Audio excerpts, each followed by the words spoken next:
जाफरों की पुस्तक भीमराव अंबेडकर एक जीवनी जातीय उन्मूलन का संघर्ष एवं विश्लेषण के पिछले एपिसोड में हम पूना पैक्ट के ऊपर चर्चा कर रहे थे, जिसके तहत हमने जाना कि किस तरीके से डॉक्टर अंबेडकर के उदारवादी स्वभाव का इस्तेमाल किया गया पूना पैक्ट संधि के लिए। और जितने जिम्मेदार गांधी हैं इस पूना पैक्ट के लिए, उतने ही जिम्मेदार वे सभी अस्पृश्य नेता भी थे जिन्होंने एन मूवमेंट पर डॉक्टर अंबेडकर का साथ छोड़ दिया। और साथ ही हमें ऐसा भी आभास मिलता है कि शायद डॉक्टर अंबेडकर इस चीज के लिए, इन परिस्थितियों के लिए भी तैयार थे, क्योंकि जब हम सेकेंड राउंड टेबल कॉन्फ्रेंस के बारे में चर्चा करते हैं तो उसमें गांधी अपने विचार बिल्कुल स्पष्ट तौर पर सामने रख चुके थे कि यदि जरूरत पड़ी तो वे अपनी जान की बाजी लगा देंगे। तो शायद इन सब परिस्थितियों को डॉक्टर अंबेडकर भी कहीं ना कहीं समझ रहे होंगे कि अंततः उन्हें झुकना ही पड़ेगा अपने उदारवादी स्वभाव के चलते। तो आज हम चर्चा को यहां से आगे लेकर चलेंगे और जानेंगे कि इतिहास हमेशा ब्लैक एंड व्हाइट नहीं होता, उसमें ग्रे जोन भी हमेशा मौजूद रहता है।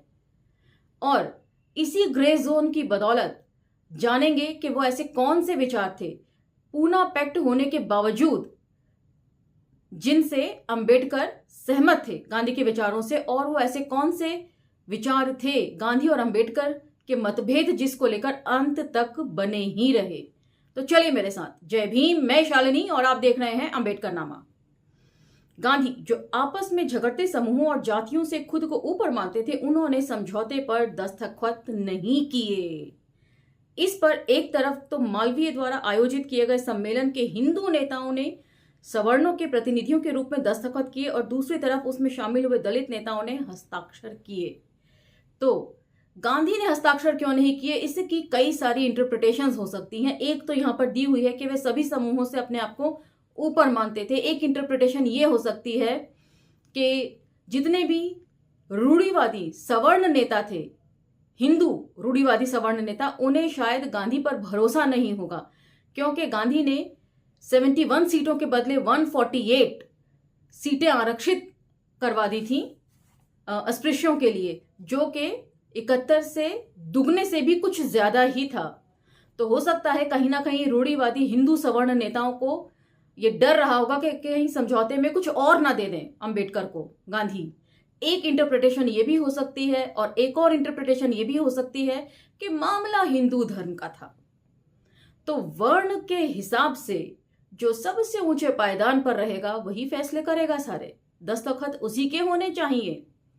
और मालवीय जो चित्त पावन ब्राह्मण होने के नाते रूढ़िवादी हिंदुओं के निर्विरोध नेता थे, उनके दस्तखत के बिना ये समझौता कैसे पूरा हो जाता।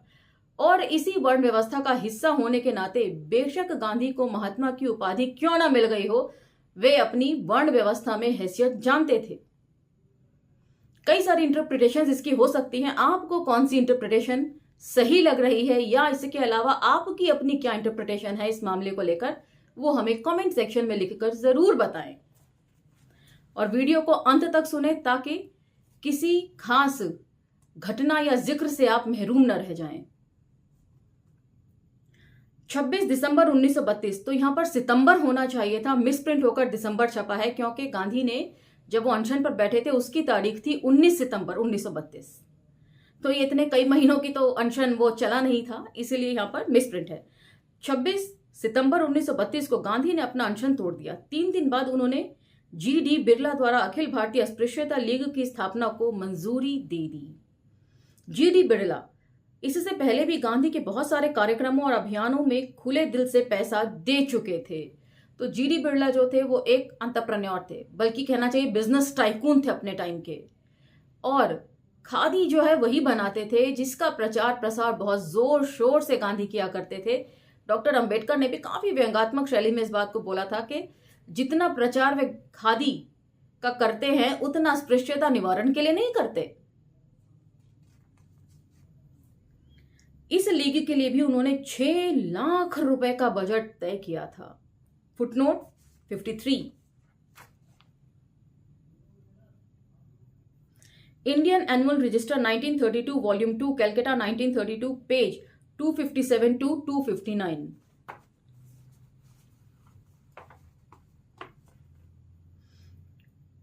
अस्पृश्यों के नाम पर चलाया जा रहा यह आंदोलन गांधी की मुख्य चिंताओं में से एक बन गया था। उन्होंने सितंबर-अक्टूबर 1932 में एक अस्पृश्यता उन्मूलन सप्ताह आयोजित किया।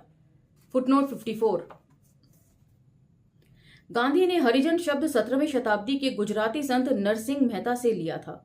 यह शब्द अस्पृश्यों को एक संवेदनशील और सम्मानजनक ढंग से संबोधित करने के लिए अपनाया गया था, मगर अंबेडकर ने इस शब्द का निहित दया भाव को देखते हुए इसे खारिज कर दिया था कि हरिजन कहते हुए बिल्कुल ऐसा लगता है आप किसी को सांत्वना दे रहे हैं जबरदस्ती के, बेचारा कितना गरीब है। तो ये जो दया का भाव था उसे डॉक्टर अंबेडकर ने नकार दिया। इसी के स्थान पर वह दलित, ध्यान दीजिए दलित अर्थात टूटा हुआ दबा हुआ समाज शब्द को ज्यादा पसंद करते थे। तो बार बार कमेंट सेक्शन में आप लोग दलित शब्द को लेकर बहुत ज्यादा बहस शुरू कर देते हैं, तो यहां पर जो है ये बात स्पष्ट तौर पर लिखी गई है। अब आप अपने आप को इन सब पढ़े लिखे लोगों से और गहन अध्येताओं से भी ज्यादा ऊंचा समझते हो तो बात अलग है, फिर तो बहस का कोई मुद्दा ही नहीं बनता। अंबेडकर तथा उनकी पार्टी के अन्य निर्वाचित सदस्यों ने उस समय बॉम्बे लेजिस्लेटिव असेंबली छोड़ दी थी, जिस समय कांग्रेस ने लोकल बोर्ड्स एक्ट में हरिजन नाम का पंजीकरण कराया था। J Gokhale from concessions to confrontation, page number 139। हरिजन शब्द से अस्पृश्यों के पूर्वजों वंशावली के बारे में संदेह पैदा हो जाता था, तो हरिजन शब्द क्यों नहीं इस्तेमाल करते थे डॉक्टर अंबेडकर, ये उसकी सबसे बड़ी वजह थी। इसे सुनकर ऐसा लगता था मानो उनके बीच ऐसी स्वच्छंद यौन परंपराएं रही हों कि किसी को मालूम ही ना रहा हो कि कौन किसका बच्चा है। तो हरिजन शब्द जो है वो दलितों के ऊपर गाली के तौर पर डॉक्टर अंबेडकर देखते थे। असल में यह शब्द आमतौर पर ऐसी महिलाओं के बच्चों के लिए इस्तेमाल किया जाता था जो मंदिरों में भगवान को समर्पित कर दी जाती थी, यानी कि देवदासियां हुआ करती थी, और इस प्रकार पुजारियों के यौन शोषण की शिकार होती थी। इसी कारण उनकी संतानों को समाज से बहिष्कृत और हेय दृष्टि से देखा जाता था। तो आप में से बहुत सारे लोग जो कमेंट में ऐसा डेरोगेटरी शब्द इस्तेमाल करते हैं रतन जी के लिए कि आप गांधी के हरिजन हैं। हरिजन मत कहिए, गाली बकनी है गाली बकिए, लेकिन हरिजन शब्द में किसी की माता को लेकर आप डेरोगेटरी रिमार्क नहीं दे सकते।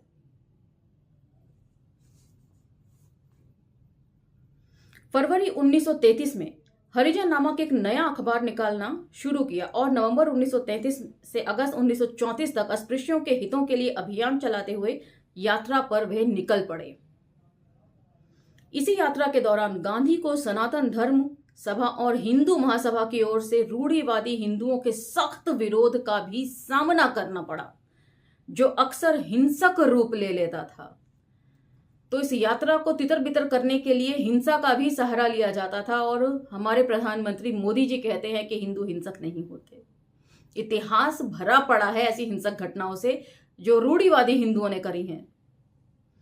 हिंदू महासभा अभी कांग्रेस का हिस्सा थी।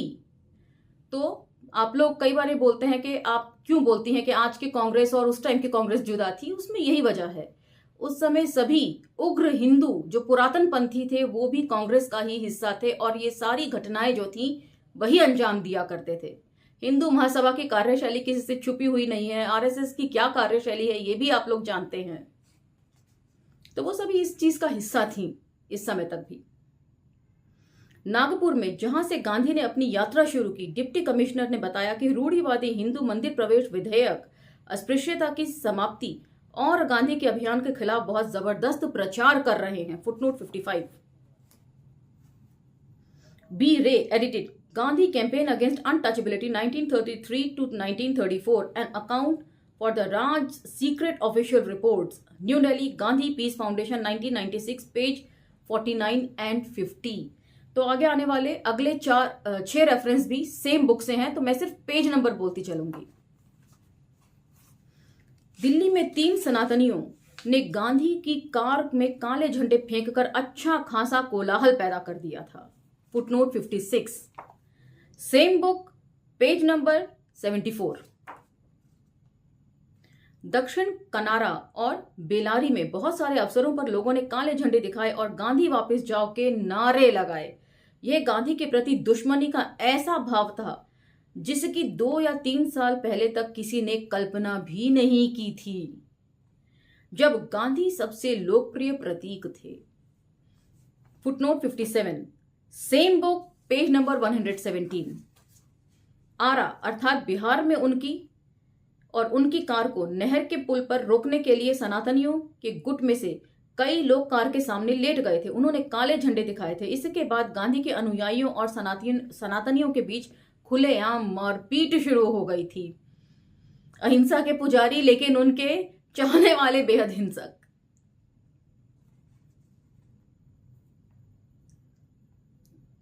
अगर पुलिस का दखल ना होता है तो पलक झपकते ही दंगों में यह तब्दील हो सकती थी। Footnote 58, same book, page number 57 and 158। Poona के सनातनी कुछ समय से गांधी की गैर रूढ़िवादी प्रवृत्तियों के कारण काफी खफा थे। म्यूनिसिपल हॉल में हुए बम धमाके के लिए प्रत्यक्ष रूप से उन्हें ही जिम्मेदार माना जा रहा था। Footnote 59, same book, page number 191। Varanasi में काले झंडे लिए तकरीबन 40 सनातनी रेलवे प्लेटफॉर्म पर जमा हो गए थे। जब गांधी की ट्रेन पहुंची तो स्टेशन के बाहर भी इतने ही सनातनियों की भीड़ जमा थी। फुटनोट 60, सेम बुक, बी रे की, और पेज नंबर जो है वो 234। तो ये है वो सनातनी जिन्हें अपने सनातन धर्म पर बहुत गुमान है। इन सब घटनाओं से गांधी के प्रति अंबेडकर की खटास थोड़ी कम पड़ी। शायद अंबेडकर को यह तसल्ली रही होगी कि देख लीजिए महात्मा, इन्हीं लोगों का आप पैरवी किया करते थे। नवंबर 1932 में तीसरे गोलमेज सम्मेलन में हिस्सा लेने के लिए जाते हुए उन्होंने अस्पृश्यता के विषय में गांधी की सार्वजनिक घोषणाओं की सराहना करी। गांधी हालांकि सबसे बड़े ऐतिहासिक विरोधी रहे हैं अंबेडकर के, लेकिन फिर भी उनकी जो अच्छी बातें थी वो डॉक्टर अंबेडकर ने उनकी सराहना भी करी और उन्हें अडॉप्ट भी किया है। उन्होंने अपने साथियों को लिखा कि उन्हें कुछ मुद्दों पर गांधी की राय अपनी राय के निकट आती दिखाई दे रही है। तो अब जानते हैं वो कौन से मुद्दे हैं। हालांकि खेद की बात है कि गांधी अभी भी अंतरजातीय विवाह और अंतरजातीय भोज को मंजूरी देने को तैयार नहीं है। इनमें से एक पत्र में उन्होंने विशुद्ध गांधीवादी शैली में लिखा था। पत्र कुछ इस प्रकार है: स्पृश्य और अस्पृश्यों को कानून के जरिए साथ नहीं रखा जा सकता, न ही पृथक निर्वाचन मंडल के स्थान पर संयुक्त निर्वाचन मंडल को बहाल करने वाले किसी चुनावी कानून से उन्हें साथ रखा जा सकता है। एकमात्र चीज जो उन्हें साथ रख सकती है वह है प्रेम। फुटनोट 61, डी की डॉक्टर अंबेडकर, पेज नंबर 221 में उद्धृत। तो डॉक्टर अंबेडकर भी ये मानते थे कि पूना पैक्ट होने के बावजूद ये डॉक्टर अंबेडकर के विचार थे। तीसरे गोलमेज सम्मेलन से पहले एकदम उन्होंने जो पत्र अपने दोस्तों को लिखा था, ये वो पत्र है और ये उनकी राइटिंग है जिसमें डॉक्टर अंबेडकर साफ तौर पे कह रहे हैं कि पृथक निर्वाचन क्षेत्र यदि हमें मिल भी जाता तो भी जो चीज डॉक्टर अंबेडकर चाहते थे पृथक निर्वाचन मंडल के तहत, वो नहीं हो पाती तब तक जब तक कि लोग अपना मन ना बदल लें। एक और पत्र में उन्होंने टॉल्स्टॉय को भी उद्धृत किया है, जो गांधी की प्रेरणा का मुख्य स्रोत थे। जो प्रेम करते हैं केवल वही सेवा कर सकते हैं। फुटनोट 62, डी कीर की book doctor Ambedkar, page number 222 में उद्धृत। परंतु अस्पृश्यता के वैधानिक उन्मूलन, मंदिरों में अस्पृश्यों के प्रवेश और एंटी अनटचेबिलिटी लीग की भूमिका जैसे सवालों पर हुई बहस में गांधी और अंबेडकर के विचारों में कोई नजदीकी दिखाई नहीं देती।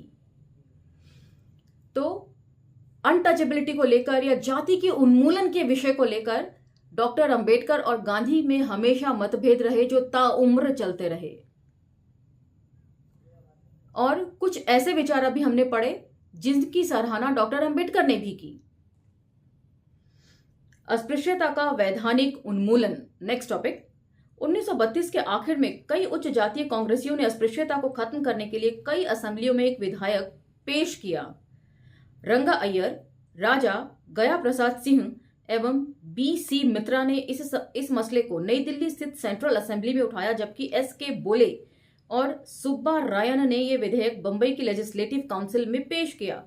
फरवरी 1933 में गांधी ने अंबेडकर को सलाह दी कि वे अय्यर और सुब्बा रायन के विधेयकों को समर्थन दे, मगर अंबेडकर इसके लिए तैयार नहीं हुए क्योंकि इसमें से किसी भी दस्तावेज में अस्पृश्यता को एक पाप मानते हुए उनकी निंदा नहीं की गई थी।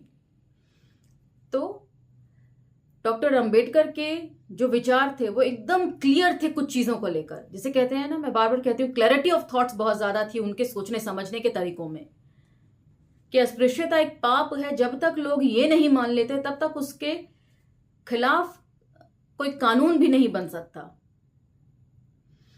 आने वाले सप्ताहों में उन्होंने अपनी राय को और पुख्ता व सख्त करते हुए कुछ नए तर्क पेश किए। अब वे नए तर्क क्या थे ये जानिए।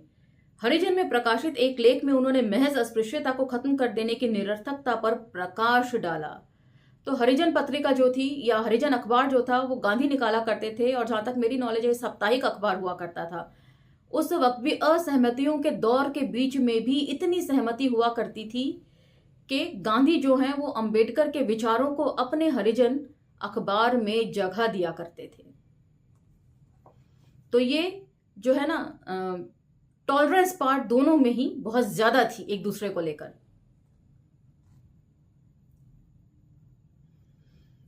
अब हरिजन में प्रकाशित एक लेख में उन्होंने महज अस्पृश्यता को खत्म कर देने की निरर्थकता पर प्रकाश डाला। यह विकृति एक खास तरह की सामाजिक सोपान क्रम का उत्पाद है और इसीलिए हमें पूरी जाति व्यवस्था का उन्मूलन करना होगा।